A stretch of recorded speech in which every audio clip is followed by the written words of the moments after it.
Good morning and welcome to Rossall School. We're absolutely delighted that you're able to join us this morning to learn a little bit more about what makes this such a special community. My name is Quartermain and it's my great privilege in life to lead this wonderful school community. And we hope that by joining us you'll have the opportunity to learn a little bit more about what makes us so special. You'll be hearing from some of our parents, but also some of our past pupils and of course our current pupils. We've never felt our closeness more keenly than during recent times. The last year or two has been extremely challenging for schools nationally and internationally, but what's really shone through for us is that incredible strength of community that exists here at school. We're 177 years old as a school and we have a higher student roll than at any time on record, and yet we retain that sense of intimacy, the focus on the individual and small class sizes, which have always been a hallmark of a Rossall education. Academic results in recent times at Rossall have been outstanding. Last year, almost 50% of all A-levels sat resulted in the award of an A-star or an A grade. We have an international baccalaureate diploma programme average of 34 points. We're incredibly proud of the quality of teaching and the outstanding learning that's taking place, both qualitatively and quantitatively. It's very, very clear that a Rossall education truly does add value to the experience of each individual boy and girl. In terms of university entrance, we're again incredibly proud of the fact that almost 70% of our students have progressed to top 20 or Russell Group universities, including Oxbridge, UCL, London School of Economics, Warwick, St Andrews and Edinburgh. Last year, 4 students won full sporting scholarships to the US and other students went on to courses in places such as Shanghai, Hong Kong, Paris and New York. What really matters to us, though, is that we support each and every child to achieve the career choice or the university destination that's right for them. Above all else, we want for our children to lead fulfilling professional lives, but happy personal lives. And that's why we put so much emphasis on well-being and last year appointed our very first Director of Health and Wellbeing. It's every school's responsibility to ensure that emotionally and intellectually that children are as well prepared for the future as they possibly can be. And that happens as much outside the classroom and as well as inside the classroom. And the incredible diversity of co-curricular opportunities that are available here at school provides children with the opportunity to do just that. Despite the challenges of the last year, this is an incredibly exciting time for us as a school because we have really kept pushing forward and kept focusing on the future. The refurbishment of the nursery and the pre-prep school is almost complete.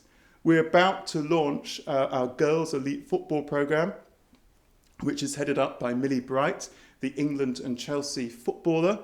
We have just launched our International Piano Academy, and our associate professor within the academy is the world-renowned pianist Martin Roscoe.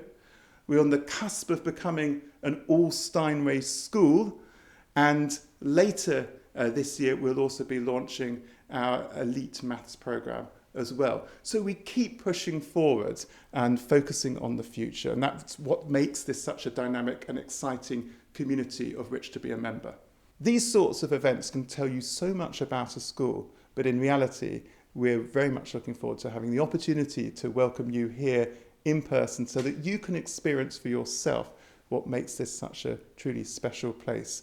And now I want to pass you over now to Stephen Prest, our Director of External Relations. Stephen, over to you. So thank you for that introduction, Mr. Quartermain, and welcome everybody to our virtual open day. Thank you so much for joining us. My name's Stephen Prest and I'm absolutely delighted to be hosting today's virtual open day. The purpose of today is to give you a feel of what day-to-day life is like at Rossall. And rather than listening to the likes of me talking endlessly, we thought who better to talk to you about life at Rossall than some of our pupils, students and parents who are, as you can see, joining me now live. Hello to you all. So, by the miracle of Zoom, without further ado, let's get started. And we're going to start with yourself, Mr. Allison. Hello, how are you? And thank you for joining us today. Hi there. Thank you, Stephen. Very well, thank you. So, you're actually a brilliant person to chat to us here because you've experienced Rossall both as a pupil and as a parent, because your son Henry is here in Year 7. He is indeed. He started in September last calendar year. Very exciting times, and he's recently started boarding. Ah, fantastic. So can you tell us why you chose Rossall for Henry? What was it that made you decide to send him to the very same institution that you'd been to? Yeah, that's a good question. It's a mixed answer. I started Rossall in 1980 and left in 1994, so I went all the way through, boarded from a young age, and I've got some amazing memories of the place. I had a really, probably too good a time at school. It was fabulous. But I remember the standards of rugby that we played, the friendships I made, which I've still got now in business, which is fabulous. The Rossall hockey, the fives, and the collegiality of what we went through in all those years together. So when we were thinking about Henry's next step, given the international element of it and some exposure to different cultures, the extracurricular activities, the sports facilities, which are frankly nothing short of world class, and the way that Jeremy Quartermain presents the ethos of the school, it was pretty much a no-brainer for me. Fantastic. It's really interesting what you say about there being an Old Rossallian and those friendships that endure. I was speaking to a couple of Old Rossallians today, actually, and that was the one thing that they spoke about, those friendships that have lasted a lifetime. So obviously we're in a very unusual period of time at the moment. Schooling's very different in the COVID era. But despite all that, what benefits have you seen from Henry in terms of him studying at Rossall? Well, he started off in these bizarre times, and to be honest, we were apprehensive at first in terms of that level of impact that you'd expect from attending physically. But again, I think the organisation and the use of tech that the school has adopted and the structure and routine has been outstanding, actually.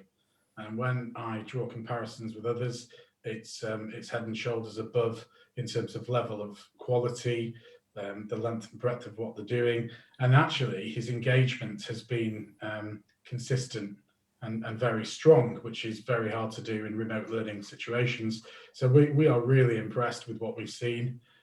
We wish there were different circumstances, but you've made the best of the circumstances. And to be honest, Henry's lapped it up. Brilliant. That's so good to hear, and it's really interesting what you say about the structure of the school day, and it's really important to keep that structure for students during such an unusual period. Obviously, really delighted to have Henry and the rest of his year group, and indeed the school, back on the 8th. So we've heard there from an Old Rossallian and a parent. So we're now going to hear from another one of our virtual panel, and it's actually one of my sixth formers, Lydia. Lydia, hello. Thank you for joining us. Thank you, sir. So you're a boarder here at Rossall. Can you tell everyone a little bit about that and about boarding life? Yeah, so I'm a weekly boarder at Rossall. That means that I stay at Rossall Monday to Friday and then go home Saturday, Sunday. And it's really good because I moved to Rossall when I was 16, and I thought it was a really good balance between, you know, having my independence Monday to Friday, but also having the comfort of home Saturday, Sunday. So yeah, it's really good, and I've loved every moment of it. Yeah, you make such good friends, and it's just amazing. Yeah. That's fantastic. Obviously, you're slightly trapped on site at the moment, aren't you? Because you can't pop home at the weekends at the moment. Yeah.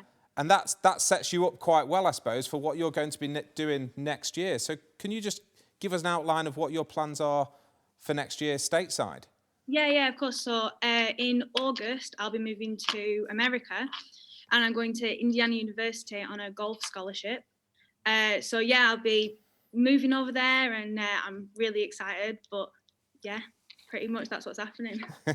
And how have you found, because obviously you're a fantastic golfer, you play elite level golf, how have you found balancing that with your A-level studies?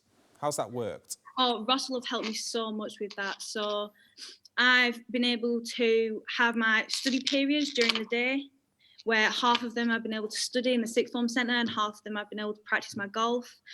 And we have quite strict timings of when it's study time and when it's golf time, and that has helped me so much because, I mean, I would just love to play golf all day, every day, but I know that I shouldn't and I need to study. So yeah, it's really helped me. Thanks, Lydia. I also love how Lydia there referred to them as study periods rather than free periods, which is a bit of a bugbear of mine. So thank you, Lydia. We are now going to turn to Sam. Sam is another one of our fantastic sixth form. He's in the lower sixth. So Sam, you obviously Lydia studies A-levels. You study the IB. Can you tell us a little bit about the difference between those and how you found the International Baccalaureate? Yes, of course. So probably the most notable difference, firstly, between A-level and IB is that in A-level you tend to study 3 to 4 subjects, and IB everyone studies 6, including the core components, which are CAS, which kind of tends to be creativity, activity, and service, I think it is, which is what you do outside of the classroom. You also do TOK, which is probably what links all your subjects together. It's almost a little bit to do with philosophy, but more like the philosophy of learning. It's really interesting, actually. And then also you do an extended essay. So yes, that difference between subjects in the IB, you have to do a very wide variety of subjects, which I think is really fantastic.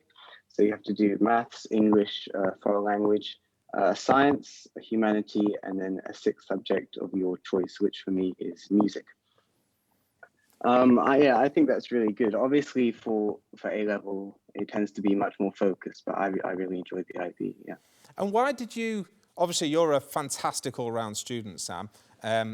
Is that why you chose the IB? What was it for you that made you plump for the IB over A-levels? Yeah, I think it was partly that. I really enjoy a wide variety of subjects. So in year 11, when I was starting to think about what I wanted to do in sixth form, the A-level side was almost a little bit troubling for me because I couldn't quite decide which A-levels I would do. It was almost to the point where I was picking between year 6 already. So at that point was really when I started looking at the IB. So yes, the wide variety of subjects was really important to me, but I think the holistic sense and the well-rounded approach to learning that the IB provides is fantastic. Brilliant. Thank you so much for that, Sam. Really, really helpful.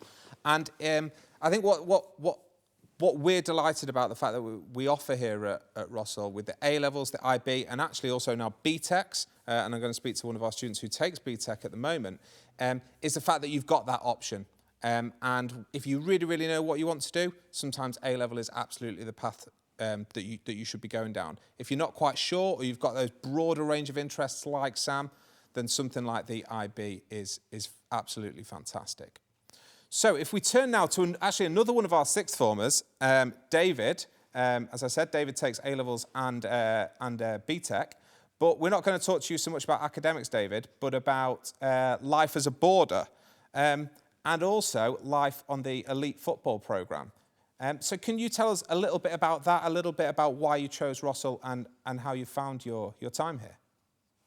Yeah, hi sir. I chose Rossall because for the football programme in particular, the development side of the programme really caught my eye compared to other schools around England and around the world, really. It's just the development is fantastic. The intensity obviously is great. The coach is amazing. The games that we play are almost weekly when COVID's not around, obviously. In terms of boarding, it's been great memories. I've made friends that I'm sure will be lifelong. It's almost like a family in the house. And it gives a lot, it helps a lot that academically it balances out as well. So it's an all-rounded school. Brilliant. Thank you, David. And David's one of our senior boarders. David's in year 13. He'll be leaving us this year. But we're joined by another of our boarders, one of our younger boarders, Miracle. Miracle, how are you today? I'm good, thank you, sir. Super. Very glad to hear it. So you are in Anchor House, which is our junior boarding house here at Rossall. Can you give me a little bit of an idea of what a typical weekend in Anchor House looks like? What do you get up to? Basically, we have a lot of cooking. recently we've done an Indian style with Mr. Beach. Or if we don't go to the Rossall kitchen, we cook with Mrs. Helen, which is one of our house parents. Sometimes Mr. Gare creates a sport for us to do during our free time. And we have sometimes like during like the slot, we just slot in like electronics time for us to call our parents and tell them how our day was and stuff. And then there will be there's also going to be like swimming or sports or anything. Like if it's available, we have sports which Mr. Roberts I think sets up for us. And yeah, that's what we basically do, but we have a lot of fun during the weekend. Well, that sounds like enough to be getting on with, doesn't it? And given that I'm a man who very much enjoys my food, I like that you started with the cooking miracle.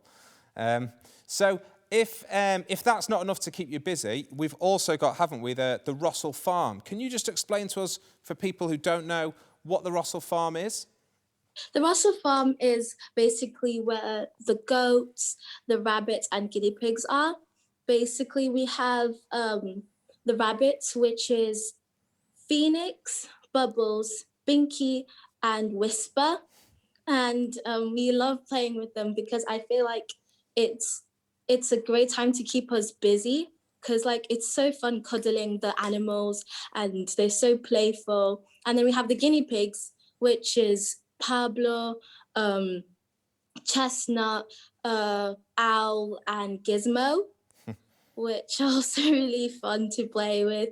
And people get busy there. Like during the week too, after lunch, we go there to help out with the animals, and it's it just gives us then it takes up time, and we basically have fun with them. Yeah, superb. Thank you very much, Miracle. And apparently the goats are back today. So that's fantastic news. And obviously we've normally got our chickens wandering around the campus as well. Thank you so much, Miracle. So from rabbits to Rachmaninoff, there's a very tenuous link. Now, Rossall has great heritage in so many areas. But as Mr. Quartermain discussed at the start, we've recently launched our International Piano Academy. And even more amazingly, we've become an all Steinway school. We are absolutely tremendously excited about this. And I'm really pleased that Mr. Glazebrook, Keith from Steinway, joins us now. Keith, please tell us more about all the benefits that Rossall's going to get and that our students will experience from us becoming an all Steinway school. Well, becoming an All Steinway school is an internationally recognised accreditation, and it's a demonstration of a commitment to excellence in music education for those schools that have achieved the criteria. There are some requirements. The most important one, I believe, is that there are sufficient young, high-quality Steinways at the school, that all piano lessons for all students take place on the Steinway. But beyond that, we also take account of the condition of the rest of the pianos in the school to make sure that every music lesson, regardless of what instrument is being learnt, can be accompanied by a first-class instrument. So from music and back to sport, and joining us is Jack Cropper, Director of Sport here at Rossall. Jack, if you could just give us a brief rundown of the opportunities that there are in sports at school, and if you could give us an idea of some of the really exciting developments that we've got coming up. Yeah, absolutely. Thank you. So as a school, we run over 20 different sports with over 700 fixtures each year. We're really proud of our sporting heritage. We're constantly in pursuit of high participation rates and excellence on a national scale. We're nationally ranked in 2 different sports. First place, ranked number 1 in the country for golf, and ranked number 8 in the country for boys hockey. So it's amazing for the pupils to have that opportunity to fall in love with the sport. But likewise, our main role here as a sports department is to ensure that pupils leave Rossall with a well-being and a knowledge regarding sport leading into later life. And in terms of I guess some of our big successes, you mentioned obviously golf and hockey there. We've got a really successful golf academy and a really successful boys elite football programme. But could you give us an idea of what we're doing in the world of girls football? Yes, absolutely. So a new venture off the back of the huge success from the boys program. We're starting a girls football program in September. This will open up the north of England to girls football, we seem to think, and provide opportunities to play girls football across the country, and something we're very excited about. The pupils who are coming into this program, into sixth form, are coming from all over the world, and that's so exciting for us as a school and a school population to add more diversity. And am I right in thinking, Jack, that some of the students, some of the girls coming into the football programme are really playing at the top level in terms of national representation? Yes, we got 4 players currently with professional football clubs, and 3 of those are playing for their international sides. Thank you, Jack. It's so exciting to hear the future plans, and we're, of course, absolutely thrilled that team sports will be returning to Rossall on Monday, the 8th of March. Now, that leads me onto our extracurricular offering here at Rossall. We know that parents don't work 9 to 5, so we offer wraparound care for all the young members of our school, but also a whole host of additional activities that students can get involved with long after the academic day and lessons are over. Mrs. Platt, you have 2 children here at Rossall, in the senior and the junior level. Can you just touch a little on sort of what they do outside the sort of the lessons and the regular school day, I suppose? Yeah, of course.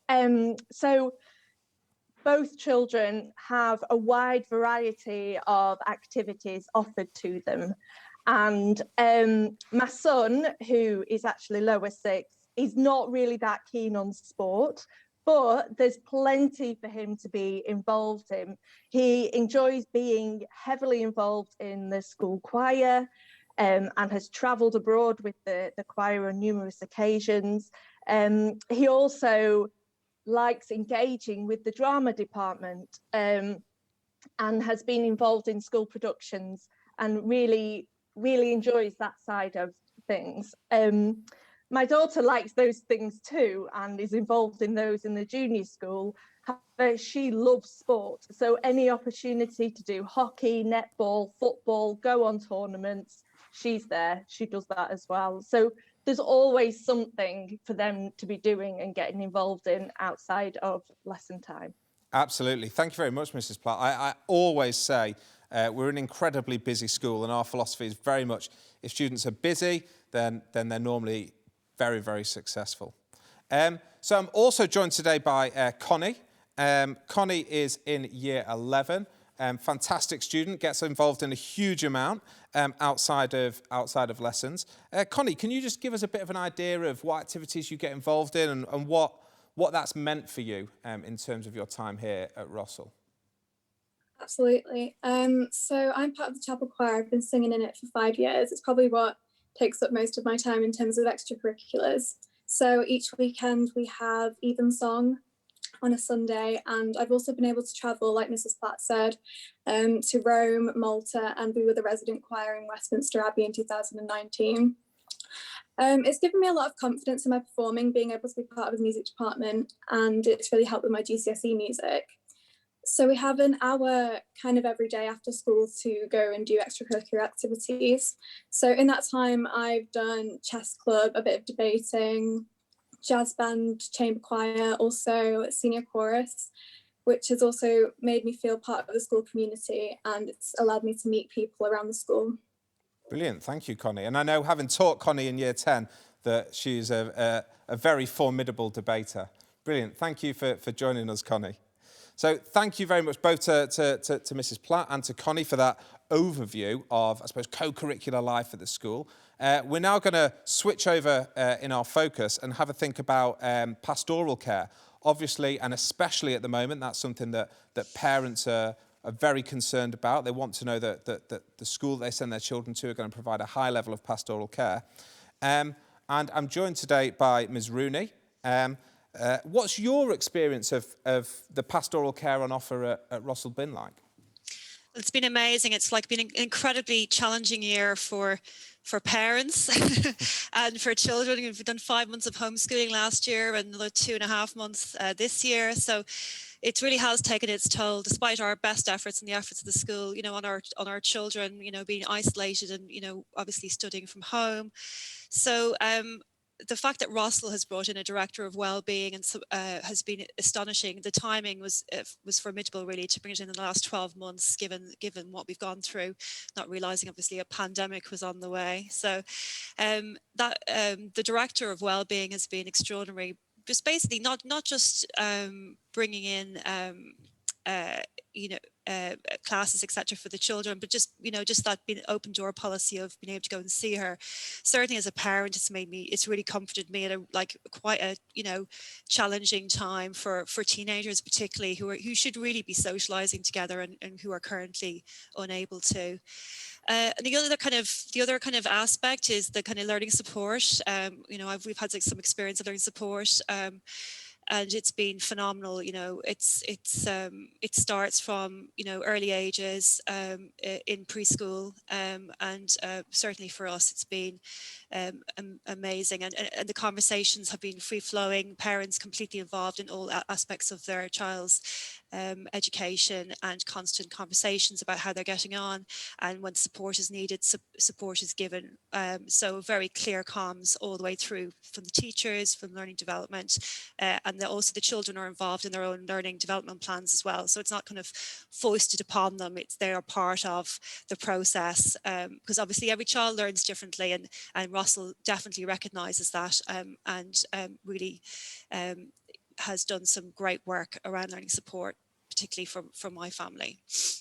I think what interested me about what you said there, and what I think is really important, and I think something that we really try and do as a school, is that idea of children being involved in the support that we're offering from learning development, and that idea of communication, the idea that each student is different and unique, and we all need help in different ways, but you've got to have that relationship with the student and with parents in order to make that successful.